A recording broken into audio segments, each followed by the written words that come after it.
Space Shuttle Discovery, the veteran spacecraft of NASA's shuttle fleet, waited on Launch Pad 39A at NASA's Kennedy Space Center in Florida to take its final bow, prepared to soar into space for its 39th and final mission. Commander Steve Lindsay, on his 5th shuttle flight and 3rd on Discovery, led the way out of the operations and checkout building where the astronauts donned their orange flight suits. Striding down the ramp and waving to a cheering crowd with Lindsay were pilot Eric Bowe, mission specialist Alvin Drew, Steve Bowen, Nicole Stott, and Michael Barrett. In an extraordinary gesture of respect for each other and the vehicle that will take them into space, the crew stopped for a quiet moment and huddled together before their momentous journey. Go for main engine start. We have main engine start. 2, 1. Booster ignition and the final liftoff of Discovery. A tribute to the dedication, hard work, and pride of America's Space Shuttle team. The shuttle has cleared the tower. Space Shuttle Discovery majestically lifted off the pad at 4:53 p.m. Eastern Time, February 24th, on its STS-133 mission to the International Space Station, its final flight. As the shuttle closed within 600 feet of the space station, it performed its rendezvous pitch maneuver, or backflip. Discovery was the first spacecraft to perform this maneuver on its return to flight STS-114 mission. The backflip gives ground teams in Houston a chance to look over the heat shield to confirm it's in good condition before docking.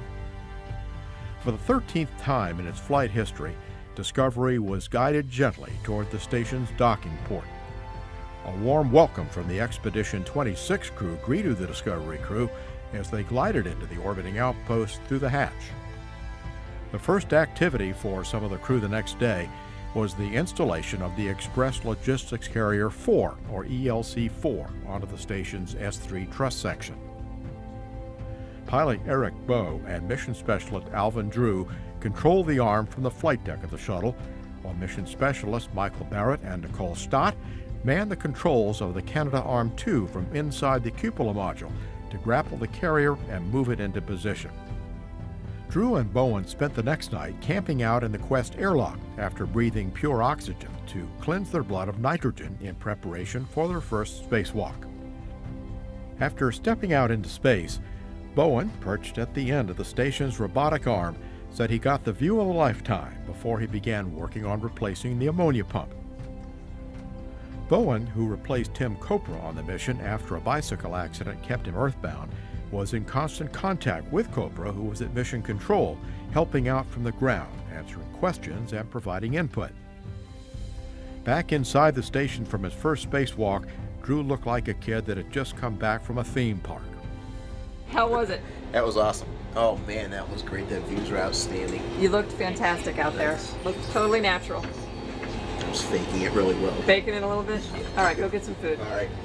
On Tuesday, Stott and Barrett grappled and lifted the Permanent Multipurpose Module, or PMM, loaded with equipment and supplies, including Robonaut 2, out of Discovery's payload bay using the station's 58-foot robotic arm, and installed it to the Earth-facing port of the Unity node, completing the assembly of the ISS. After the spacewalk, Mission Control radioed the joint crew members that mission managers had approved an extra day for the shuttle mission to set up the interior of the new Permanent Multipurpose Module. Lindsay and Station Commander Scott Kelly opened the hatch on the PMM, and after a brief christening ceremony, all of the crew members floated into the 21-foot-long module. Robonaut 2, still encased in its travel box, was gingerly moved out of the PMM to its storage area and secured in place for future use. Discovery and ISS, please stand by for the President. Hello, everybody. Hello, Mr. President. Welcome aboard the International Space Station. Well, look, I wanted to call and just say how personally proud I am of you and all that you're accomplishing. A special long-distance phone call was made from President Barack Obama to the 12 members on board the station, congratulating them on their accomplishments. The entire crew was occupied transferring and stowing thousands of pounds of equipment, setting up racks and science equipment. After 8 busy but satisfying days aboard the station, it was time for the Discovery crew to leave. Kelly wished them fair sailing, a safe trip back to Earth, and a warm goodbye to Space Shuttle Discovery and appreciation for its outstanding support of the station. Fond farewells shared, hatches closed, the shuttle undocked with the traditional ringing of the ship's bell. Discovery departing. Commander Lindsay spoke about this final day in space, final voyage for Discovery, and its remarkable history. On this final day on orbit, when I think about Discovery, I think about all that. I think about all the people that went before us on this vehicle, but mostly what I think about are the thousands and thousands of people across the Space Shuttle program these past 30 years who designed this vehicle, built this vehicle, have taken care of this vehicle, and operating this vehicle, not just from the cockpit, but also those who operated this vehicle from the ground. And that is her greatest legacy to me. A last and a first took place on the same mission when the crew's wake-up song was performed live from Mission Control in Houston by Big Head Todd and the Monsters, singing their song Blue Sky on Discovery's last day in space.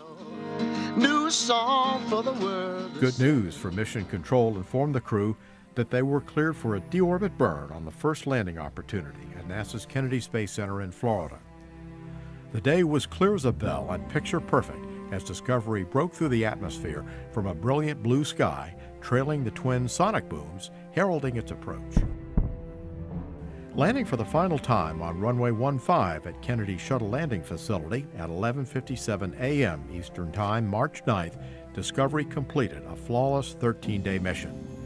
To its credit, Space Shuttle Discovery logged an incredible 39 missions, a total of 365 days in space, traveling 148.2 million miles by the end of its remarkable history.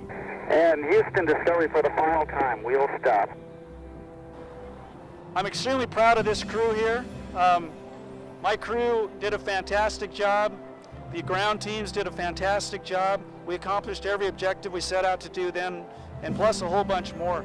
It was a privilege to be able to be in charge of her for just a couple of weeks, and I'm sad to give her back, but I could imagine giving her back into better hands than this group right here.